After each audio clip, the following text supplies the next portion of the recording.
Hello, আমি প্রত্যুষা। আজকে চলে এসেছি এই চিল্কা সিরিজের লাস্ট এপিসোড নিয়ে।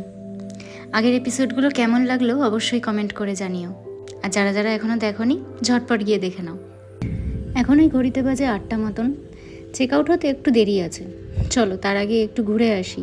ওই যে কালকে বলেছিলাম না সকালবেলায় নিয়ে যাব, চিল্কা আছে এখানে পাশেই, সেখান থেকে। এই জায়গাটার কথাই বলছিলাম।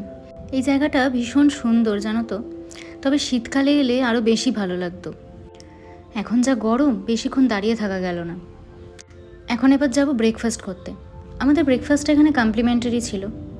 গিয়ে দেখি ব্রেকফাস্টে প্রচুর আইটেম। এত আইটেম দেখে তো বুঝতেই পারছি না কোনটা ছেড়ে কোনটা খাবো। মেন ব্রেকফাস্ট আইটেম তো ছিলই, তার সাথে আমার নজর কেড়েছিল এইগুলো। এখানটা ছিল বিভিন্ন ধরনের কেক আইটেমস। এত কালারফুল লাগছিল সেকশনটা।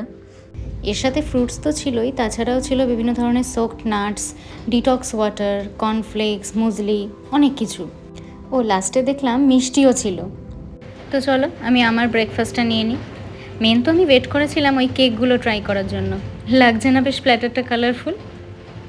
এরপর ব্রেকফাস্ট করে রুমে গিয়ে রেডি হয়ে নিলাম। ওদিকে আমাদের চেক আউটের টাইমও প্রায় হয়েই এসছে। 11টা বাজতে যায়। রিসেপশন থেকেও কল করেছিল। চলো তাহলে বেরিয়ে পড়ি। দুদিন বেশ ভালোই কাটলো সময়টা। ডেলি রুটিন লাইফ ছেড়ে এরকম মাঝে মাঝে দুদিনের জন্য ঘুরতে আসলে মনটাও বেশ কিন্তু রিফ্রেশ হয়ে যায়, নতুন করে যেন এনার্জি খুঁজে পাই। চলো তাহলে এবার বাড়ি ফেরা যাক, আবার দেখা হবে। টাটা।